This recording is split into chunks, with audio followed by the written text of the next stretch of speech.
Though it wasn't in the news, a disturbing rumor began to spread around Wuhan, China in 2001. Word-of-mouth accounts told of a killer on the streets who was targeting a very specific demographic. Women were being murdered, and the only clear thing they had in common was what they were wearing. Today, we'll be talking about the red dress killer.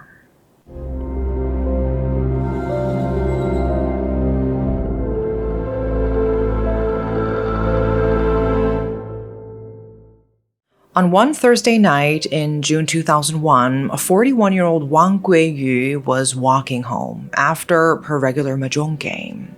She cut through a busy night market, then turned down a long, narrow road called Jinshui Alley. It was midnight and extremely dark due to the very little lighting on that street. Wang was always aware of the risks of walking this way, which is why she stopped wearing jewelry whenever she was planning to take this route. As she opened the metal gate to her apartment block, someone struck her head with a brick. She stumbled and screamed as the assailant stabbed her in the chest 7 times with a watermelon knife. With blood splattered across her red dress, the killer ran, leaving her to die. But Wang Guiyu was not the only woman ambushed that summer. In May and June 2001, 6 other women in Wuhan were also attacked. 3 survived, but the other 3 were not so lucky. Normally, a string of killings would attract media attention, but strangely, the city's newspapers didn't cover the case at all. Local media generally avoided reporting on unsolved or difficult cases. Reporters who tried to cover these murders had their stories pulled from publication, but they were distributed internally to city officials. This news blackout had a terrible effect. It cut off possible leads from ordinary citizens and kept potential victims completely unaware of the danger they faced. As Wang's husband, a truck driver named Yao Ping, later said, "If we'd known there was a killer around, we would have been more careful, but nobody told us." Word of mouth, thankfully, couldn't be stopped. News spread quickly through the local grapevine, and a rumor started circulating. Apparently, the murderer was only targeting women dressed in red. Women began wearing other colors, especially blue, in the hope that they could avoid danger. Even Mayor Zhou Ji took the unusual step of warning women not to wear red outside. They had good reason to be scared. The day after Wang Guiyu's killing, there was another murder. A 20-year-old woman from Hunan province working as a dishwasher in Wuhan was found dead on a building staircase. She'd been stabbed in a sudden attack, possibly from behind, as she was starting to climb the stairs. She died with 38 stab wounds on her body, her red dress soaked in blood. There is some extra context to understand here about post-Mao China. During Mao's era, people could barely get away with petty theft. Every adult had to report to a work unit or neighborhood committee that monitored their movements. But times had changed. No one was really watching anymore. Tens of millions of people began to move around the city looking for work. And for the first time, anonymity was possible, especially in cities full of migrants like Wuhan. But with that freedom came something darker: serial murders, something Chinese society associated with the West. At the time, Chinese police claimed to have an 85% solve rate when it came to murder cases.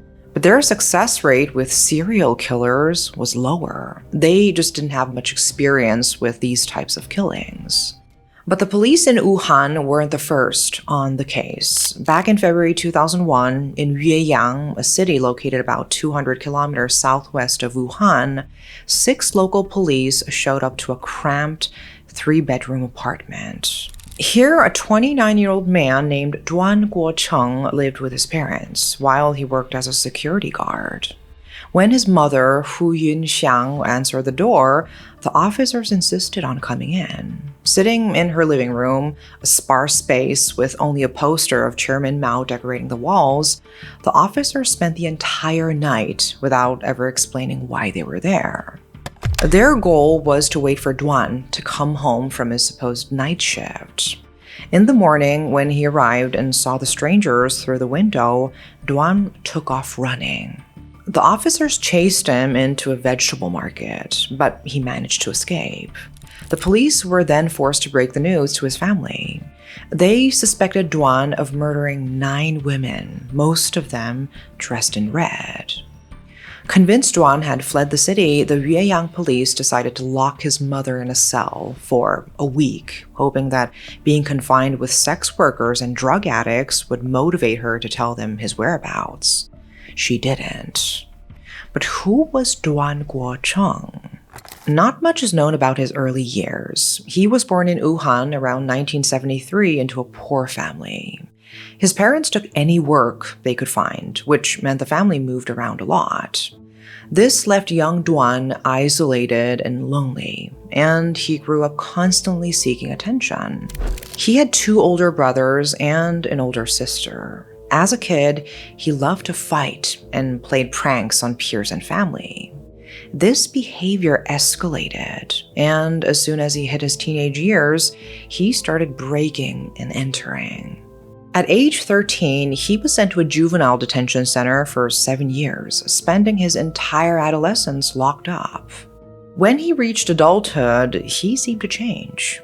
On the surface, the troubled juvenile transformed into someone who dressed well, showing a preference for neatly pressed Western-style suits that gave him a mature look. But still, his criminal habits persisted. By adulthood, Duan was known to local police as a repeat offender, and in the mid-1990s, he was sentenced to 5 years in prison for robbery. He had a very strained relationship with his father, Duan Shengqing, who worked as a trash collector. Duan blamed his father for the family's poverty. His father later recalled, "He'd say other people's dads earned money, but that I can't read and can't do anything." His mother, though, had always doted on Duan, her 4th and youngest son. He, in turn, talked to her about everything, including his frustrations with women. "We talk about this often," his mother said. The first and last time Duan brought a woman to the house, she'd left after learning he had no money. On May 7, 2001, around 12:40 a.m., the first known Wuhan victim was murdered in front of a college dormitory in Zhongshan Road, Wuchang district. The 24-year-old student from Gong'an County was walking home alone after visiting an internet cafe when someone snatched her purse from behind and stabbed her with a large fruit knife. She was wearing modest denim clothing when she was killed. Upon inspection, her body showed signs of molestation. The case was designated as high priority, putting the Wuchang District Police under immense scrutiny and pressure. They conducted a thorough investigation of residents in the area, but the attacks did not stop. On May 9th, around 1:30 a.m., near number 68 Gujiapo in Wuchang, another young woman was murdered on her way home from a mahjong game. The assailants snatched her bag, necklace, and 2,300 yuan in cash. She lost her life trying to resist. Days later, on Liangdao Street in Wuchang, a woman named Yang was attacked by a man trying to rob her while threatening her with a knife. She fought hard and managed to escape. Though she sustained some injuries, Yang was one of the only known victims to escape. But when asked to describe her assailant, she couldn't. He'd covered his mouth, and the area had almost no streetlights. At 12:20 a.m. on June 1st, Wang, the 41-year-old woman from the beginning of this story, was also attacked in Wuchang district. She screamed at the man, saying that she had nothing on her. Her attacker fled after Wang's screams attracted the attention of neighbors, but it was too late. The rumor about a man attacking women in red spread like wildfire. At first, it seemed like wild speculation, but people started taking it seriously after another body was found. On June 2nd, the day after Wang's death, a migrant woman with the surname Chen was attacked at 3:15 a.m. by someone waiting in a dark doorway in Liangdao Street, Wuchang. She screamed and tried to fight off her attacker, but after suffering multiple stab wounds, Chen died. The next murder was particularly disturbing. Around 2 a.m. on June 4th, a woman in her 20s who worked as a waitress at a Xichan restaurant was killed at number 111 Wuchang Uprising Backstreet. She was attacked after entering the front gate of her apartment building, just meters from her door, on which she tacked a poster featuring the Chinese character for fortune. As she was attacked after entering the front gate, it meant the perpetrator had entered the property before her. This time, not only was she stabbed and robbed, but the killer also spent time mutilating her body. He stabbed her repeatedly in the chest, stripped her, and sliced off her breasts. The on-site investigation found that her breasts, upper chest, thighs, and genitals all had obvious bite marks, suggesting the perpetrator had sexually molested her before fleeing. So far, 7 women had been attacked, 4 dead, 3 severely injured. For a while, almost everyone was talking about the rumor of a serial killer in Wuchang. No one dared to go out at night. Women who had to go out alone avoided wearing red at all costs. In early May, Wuhan's police had formed a special investigation team that eventually grew to more than 1,000 cops. The cases were of such high priority that team members were forced to work overtime and cancel their vacations. Police investigators confirmed that this was indeed a serial murder and robbery case. All the victims shared certain characteristics. They were single women, roughly between the ages of 20 and 40, and with each attack, the perpetrator appeared to show psychopathic behavior. The extreme violence, one victim stabbed over 30 times, body parts bitten off, suggested this wasn't just robbery. Police initially thought they were dealing with someone who randomly targeted women out of hatred. But when they noticed the victims shared a pattern, many wore red, they began to wonder if the killer was targeting women who reminded him of someone specific, perhaps a woman who had wronged him. Police compiled witness testimonies into a composite sketch of the suspect. Male, medium build, 168 to 174 centimeters tall, thin, aged 18 to 30 with short hair and an underbite. When committing crimes, he wore a dark coat and cloth or soft-soled casual shoes. He carried a flashlight and a single-bladed weapon similar to a 25-centimeter dagger. He walked silently, like a cat. He had an unclean smell, spoke with an imperfect Wuhan dialect, and was suspected to be generally inactive during the day, possibly a freelancer or unemployed. His pattern was to wait in the dark. When a victim passed by, he'd followed until he saw a good opportunity to attack. He'd act when the victim entered a dark place, sneak behind them, and threaten them, holding a knife in his right hand while his left hand covered their mouth. When the sketch was shared across media with sensationalized headlines, people started to see resemblances to someone they knew, asking, "Isn't that Duan?" And here's where things get problematic. After losing Duan and Yueyang, the local police sent out a notice on the nationwide police computer network with his particulars. Wuhan's police received the notice, but since they routinely ignored bulletins from other provinces, a source who saw the police report said they didn't pay much attention. As a result, they lost their best chance to crack the case early. Inspector Zhang Dehua, who led the Wuhan investigation, later admitted that his officers didn't even check the cheap hotels in the migrant district where the murders were happening. A fatal mistake, as that's exactly where Duan was staying. It wasn't until August 10th, 3 months after the Wuhan killings began, that Wuhan police finally sent a bulletin to nearby cities, including Yueyang, describing their cases. Yueyang police immediately responded with information about Duan Guocheng, including his alias, Hucheng. Duan had been on the run, staying in a series of $5 a night hotels in Wuhan, using his mother's surname. He had already committed more than 40 crimes in Yueyang since 1999, including 9 murders. His first murder in the city was at around 3 a.m. on April 4th, 1999 at Xuetupo, Yueyang District, where he robbed and killed an unemployed woman in her 30s. The 9th case was on February 16th, 2001 at Uli Pai, Yueyang District.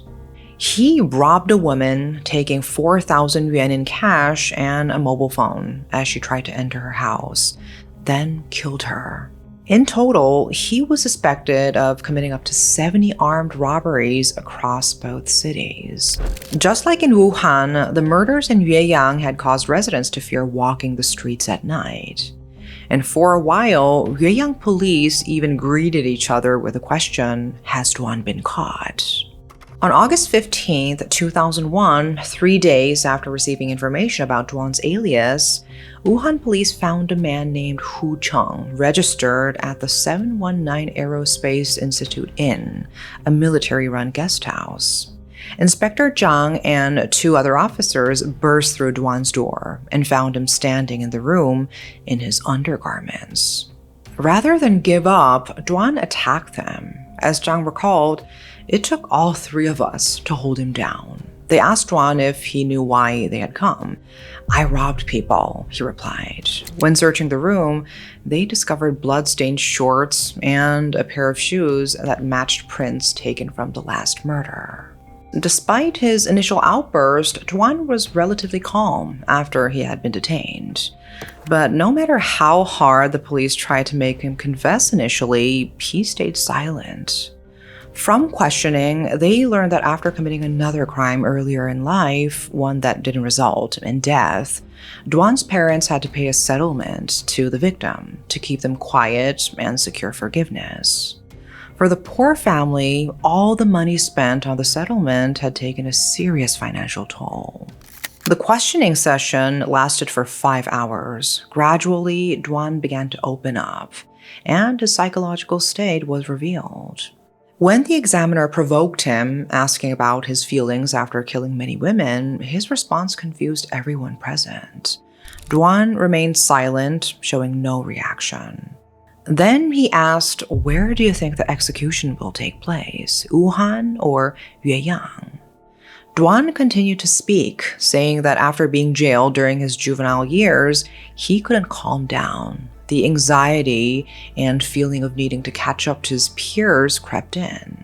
At first, he just wanted to make money, like his friends, not to kill people. But how? Spending his youth in prison had left him with no skills, and his friends had abandoned him. So he returned to his old ways, robbing innocent people. His first murder was somewhat accidental. He had just wanted to rob the woman, but she wouldn't stop screaming. Panicked, he thought there was only one way to silence her: kill her. But the scream had an effect on Duan, leaving him at once terrified and excited. The sudden rush he'd never felt before aroused something in him. It wasn't something sexual, but something more sinister. He wanted to hear more screams. Screams between life and death, screams of desperate women begging for mercy. Duan said, "If a woman continued screaming, I would stab her even more." On June 2nd, his victim Chen was stabbed 38 times. Her chest and back were also carved into a honeycomb shape, all because, as Duan said, the woman kept barking. He also described stabbing someone with light clothes as easier. For Chen's murder, Duan claimed he only washed the blood off his hands after returning to his place. During his stay in Wuhan, Duan had spent his robbery money living in a single room with air conditioning, drinking wine, and gambling. According to the guest house staff, Duan had moved in early in April that year, always sleeping during the day and leaving at night. To fund his lifestyle, he used what he called robber logic, claiming that he hated working and robbery was a necessity that enabled him to get by. The day after Duan's capture, the news blackout was lifted. The front page of Wuhan's main newspaper hailed the arrest of the psycho killer, accused of murdering 13 women. It showed Hubei's top cop Chen Shunqiu handing $20,000 in reward money to Inspector Zhang and a handful of colleagues involved in the investigation. Duan was confined in Wuhan No. 2 detention center. His trial began on December 16, 2002. On Christmas Eve, his mother went to the prison to bring him some clothes. In return, she received a receipt signed by her son. It was the only form of contact they were permitted. The family didn't even know if he had a lawyer. On March 14, 2003, Duan Guocheng was sentenced to death, ending the reign of the red dress killer. The case was closed, but questions remained. According to him, his motive was to fund his lifestyle. But why target only those wearing red? Why leave bite marks and mutilate victims' body parts? These details led many people to think there was more to the story than the police revealed. But with Duan's execution, we lost any hope of finding out what really led him to commit such crimes. The red dress killer case remains one of China's most chilling examples of how anonymity in a rapidly changing society can breed horror. But what lingers most isn't just the brutality, but the silence, the media blackout that kept potential victims in the dark, the police bulletins that went ignored, the questions Duan took to his grave. We will never know the full picture.